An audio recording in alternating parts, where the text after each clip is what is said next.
Alors bonjour à tous, nous sommes dans notre 20e causerie sur la Bible autrement et il y a un personnage très particulier dans la Bible, on en a déjà un petit peu parlé avec le combat de l'ange, c'est Jacob et son rapport avec Rachel. Et là je voudrais vous parler d'une réflexion un peu particulière qui est très peu mise en avant par les commentateurs, qui est le rapport de Jacob avec ses fils. Qu'on pourrait peut-être parler du rapport paternel. Avant de rentrer dans ce sujet, je vais faire d'abord une toute petite brève introduction sur la Bible en général. Vous allez voir pourquoi je commence par la Bible en général pour parvenir à cette thématique-là. La Bible est censée être un livre qui nous raconte la manière dont Dieu s'est révélé au peuple d'Israël. Donc il y a d'abord la création de l'humanité, il y a ensuite les peuples qui se créent, et puis il y a ensuite le choix de Dieu avec Abraham, avec lequel il y aura des pérégrinations, il y aura une descendance, et cette descendance devra affirmer la révélation de Dieu. Bon. Ça, c'est la thématique théologique du texte biblique. Mais il y a autre chose dans la Bible, et c'est là où ça devient très intéressant, c'est qu'il y a des histoires qui n'ont pas la prétention d'être des événements historiques, mais qui ont pour élément de décrire des situations liées, relatives aux époques où le récit se situe, et aussi des attitudes de différents personnages on pourrait considérer des attitudes humaines, et dont certaines parfois sont, de par certains détails, sont édifiantes et nous révèlent peut-être quelque chose de la manière dont on a perçu l'humain depuis l'origine des temps, puisque la Bible, même d'après l'historico-critique, a plus de 25 ou 26 siècles, voire même plus, selon certaines sources. Et donc à partir de là, on est vraiment dans une époque très longue. Et il y a quelque chose qu'on pourrait appeler, dans le langage talmudique, on appelle ça le derech eretz, que le derech eretz a deux sens. Littéralement, ça veut dire les voies de la terre ou le chemin du monde, on pourrait dire le chemin du monde. Ça a le sens de la vie terrestre, la vie humaine. Et ça a un autre sens qui est aussi utilisé comme ça dans l'hébreu moderne, qui est le sens de la politesse ou alors plutôt le savoir-vivre. Il y a un aphorisme dans les Maximes des Pères, dans le Midrash, et dans le Maxime des Pères reprend cet aphorisme, qui dit « Derech eretz kadma la Torah ». On pourrait traduire par la politesse précède la Torah, le savoir-vivre précède la Torah. Et il y a bien souvent dans les récits bibliques des attitudes humaines qui nous ramènent directement vers cette réflexion peut-être humaine tout simplement, des relations les uns avec les autres. Donc il n'est pas rare de trouver parfois des expressions, des modalités de langage, des attitudes qui correspondent étrangement à ce qu'on pourrait appeler le bon sens, le savoir-vivre.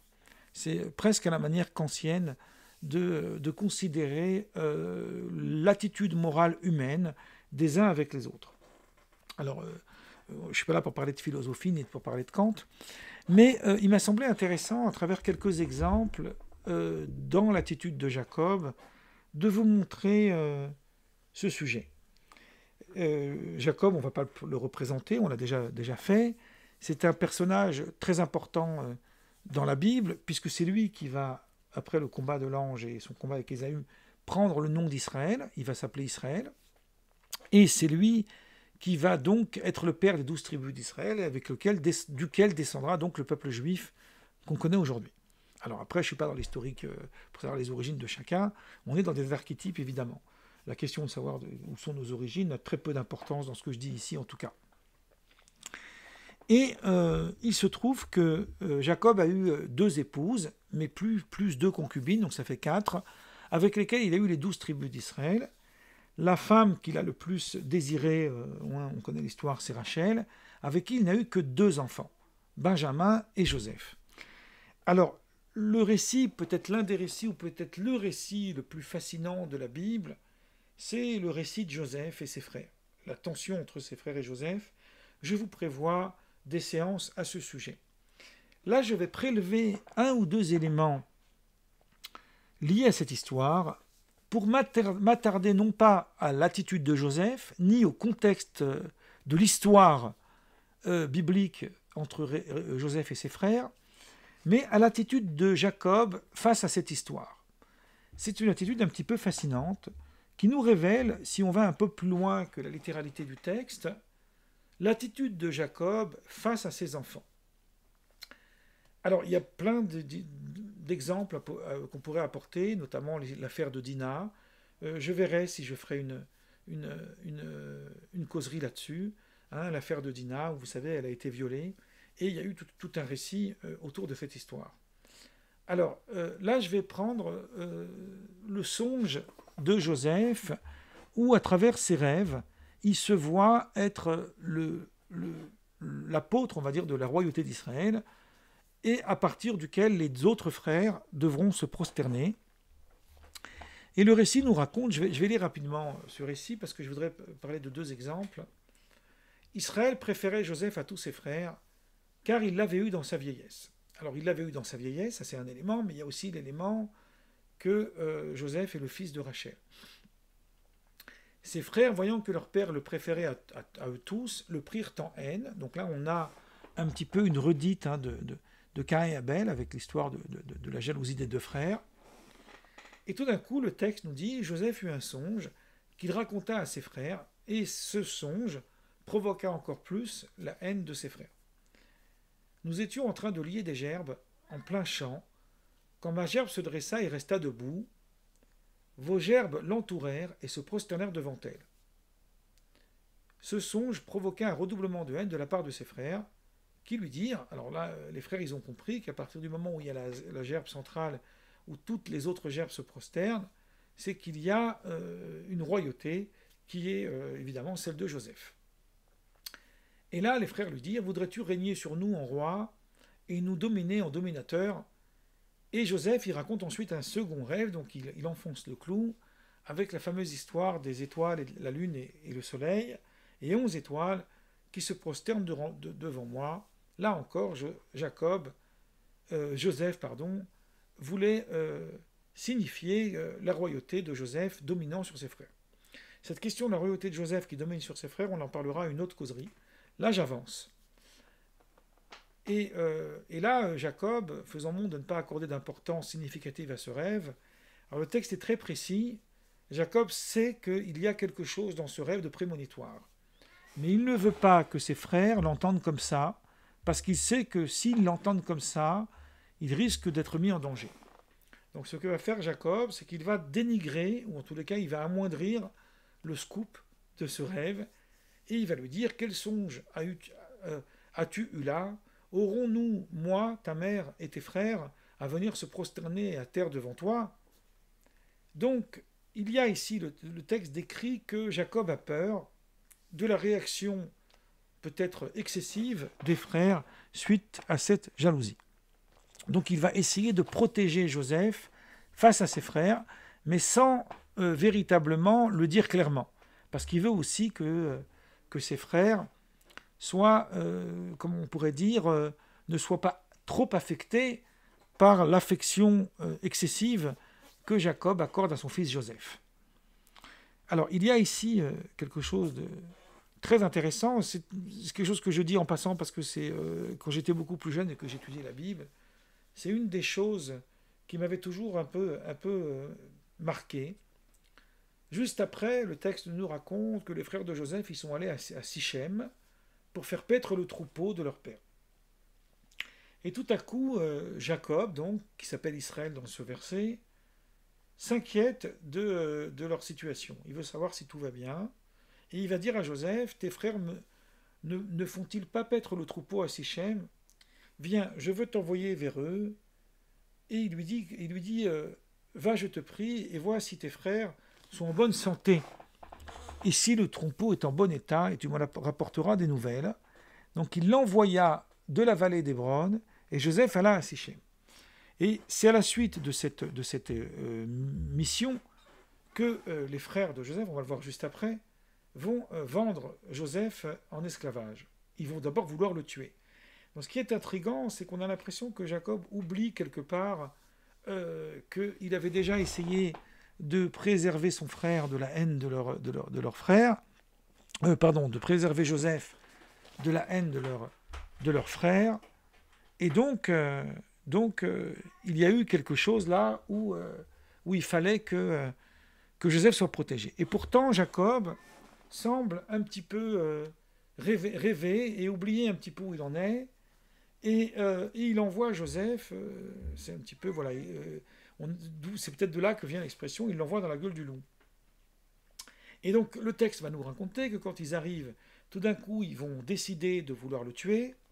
Donc ils vont le mettre dans un puits parce que Ruben va s'arrêter. On va en parler après de Ruben. Il va vouloir faire obstacle. Et là, à ce moment-là, ils vont décider de le vendre en esclavage. Donc ils vont le vendre en esclavage, et pour ne pas que leur père se pose trop de questions, ils vont lui faire croire que Joseph est mort. Ils vont donc prendre la tunique, ils vont la plonger dans le sang d'un animal, d'un bouc, et là, ils vont envoyer la tunique à leur père, ils vont venir chez leur père avec la tunique, en lui disant voici ce que nous avons trouvé, reconnais si c'est la tunique de ton fils ou non. Jacob l'a reconnu et dit c'est bien la tunique de mon fils, une bête féroce l'a dévoré, Joseph a été mis en pièces. Et là, Jacob va déchirer ses vêtements, il va porter un long deuil. Alors il y a un commentaire très intéressant de Rachi qui nous dit que ce deuil, en fait, où Jacob n'a pas pu se consoler. Donc si on fait un calcul précis que les rabbins vont faire après, il s'avère que pendant 22 ans, Jacob a été séparé de son fils. Et il a été en deuil pendant ces 22 ans. Il y a toutes ses fils et ses filles qui vont essayer de... Ses filles, ça veut dire ses belles-filles, etc., qui vont essayer de le consoler. Mais il ne voulait recevoir aucune consolation. C'est en pleurant que je descendrai vers mon fils au séjour des morts. Et il pleurait son fils. Et Rachi commente que, en s'appuyant, c'est un commentaire assez intéressant, en s'appuyant sur un verset des psaumes qui nous dit fais-moi oublier comme on oublie le mort du cœur. Et les rabbins dans le Talmud disent, alors est-ce que c'est exactement précis ou pas, j'en sais rien, mais ils disent que le deuil dure un an parce que c'est le temps de l'oubli. Une fois qu'on a passé le deuil, on oublie le mort. On n'oublie jamais la personne, mais on oublie le mort, ça veut dire qu'on n'est plus en deuil. Et donc Rachi explique que la raison pour laquelle Jacob n'a pas pu oublier son fils, c'est-à-dire qu'il n'a pas pu faire son deuil, c'est l'expression française, c'est précisément parce que Joseph était vivant. Et parce qu'il était vivant, donc il n'a pas pu faire son deuil. C'est très intéressant. Et donc Jacob va énormément souffrir de ce manque avec son fils Joseph. Puis après, vous avez la longue histoire qu'on relatera une autre fois parce que je voudrais parler plus précisément du rêve de Joseph. Là, je prélève un détail. Après, vous avez une autre histoire où il y a Joseph qui finit par devenir vice-roi d'Égypte parce que Pharaon va faire un rêve que personne ne va pouvoir interpréter. Et Joseph va l'interpréter que ça fait allusion à une famine qui arrivera dans 7 ans. Et que pendant les 7 premières années, il va falloir faire des économies drastiques.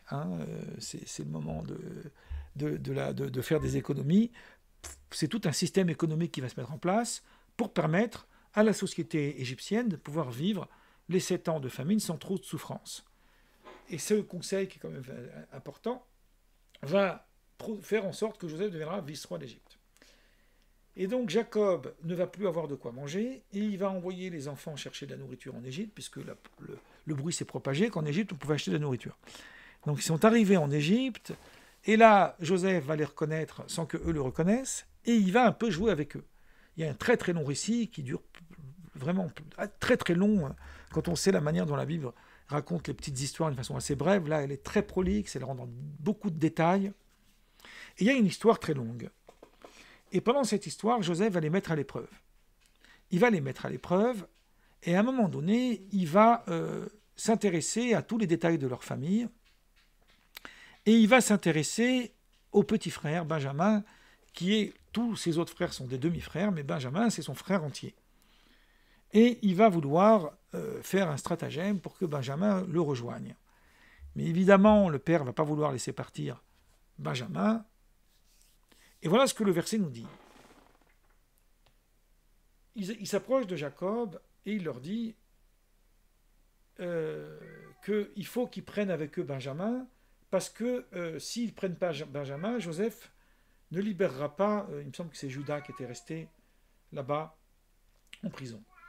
Et donc ils vont voir Jacob et ils lui disent, voilà, il faut absolument qu'on prenne Benjamin avec nous. Et Jacob va leur dire, vous me privez de mes enfants, Joseph n'est plus, c'est Simon, qui était resté en prison. Donc Simon n'est plus, et maintenant vous prendriez Benjamin, c'est sur moi que cela retombe. Et là, il y a un petit détail qui intéresse notre causerie de ce soir, c'est la réaction de Ruben. Tout à l'heure, je me suis trompé, c'est bien Shimon, donc, qui est resté en prison, qui est le deuxième fils. Ruben, c'est le premier, c'est l'aîné.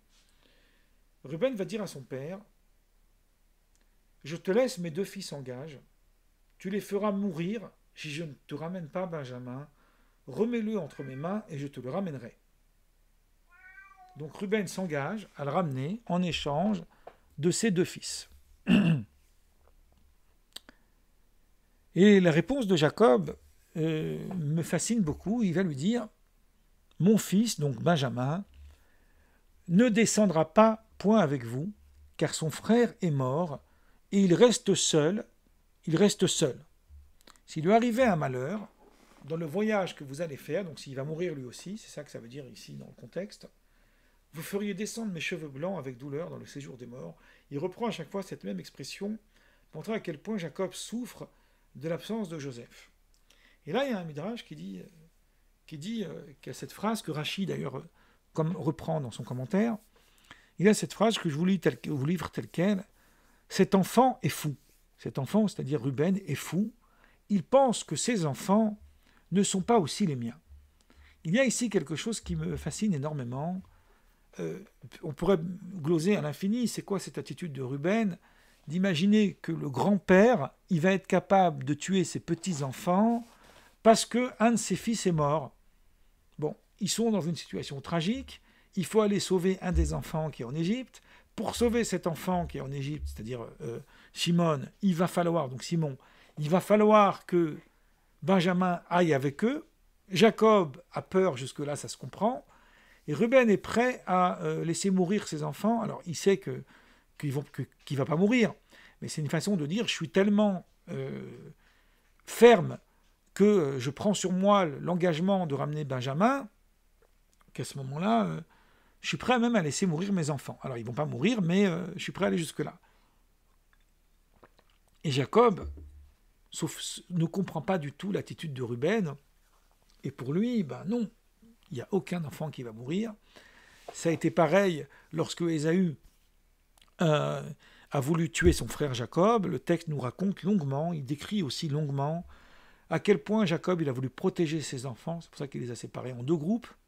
Et il s'est dit, si Jacob il nous tue, au moins notre groupe restera vivant. Donc il a toujours essayé de trouver une stratégie, ce qui est tout à fait logique, pour protéger ses enfants. Et là, Jacob nous fait montrer que le rapport qu'il a avec son fils Jacob, avec son fils Joseph, et donc aussi Benjamin, mais on en parle moins ici, parce que pour l'instant c'est Joseph dont il est question, qui est le fait que Joseph soit d'abord l'enfant qu'il a eu dans ses vieux jours, et surtout que parce que c'est aussi l'enfant de Rachel, qui était en réalité la femme qu'il avait choisie au départ. Après, il y a eu le stratagème avec Léa, vous connaissez tout ça. Cet amour-là n'est pas un amour qui va jusqu'à choisir entre l'un ou l'autre la mort de quel enfant devra mourir.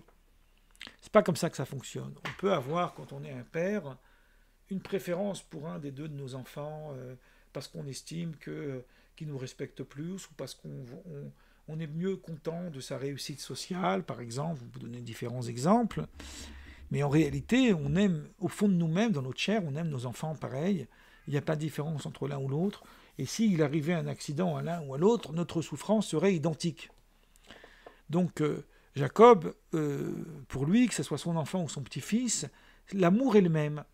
Donc c'est très intéressant que la Bible met en avant cette idée-là, de l'amour d'un père pour ses enfants, à un point tel qu'il est quasiment perdu dans cette affaire, et il ne veut pas qu'un autre malheur arrive. Donc je trouve intéressant, alors on peut aussi euh, rapporter d'autres exemples de l'attitude de Jacob, notamment face à Laban, etc., qui est une attitude humaine, une attitude d'honnêteté, alors que Laban est surtout un filou. Et aussi, on va voir que lorsqu'il va descendre en Égypte avec Joseph, son attitude devant Pharaon va être une attitude très noble. Il y a des détails qui sont décrits comme ça dans la Bible. On trouve dans beaucoup de passages bibliques des éléments qui nous ramènent à cette réflexion du savoir-vivre. Donc là, je vais m'arrêter là pour ce dimanche. Voilà, et on continuera bien sûr les semaines suivantes sur d'autres exemples.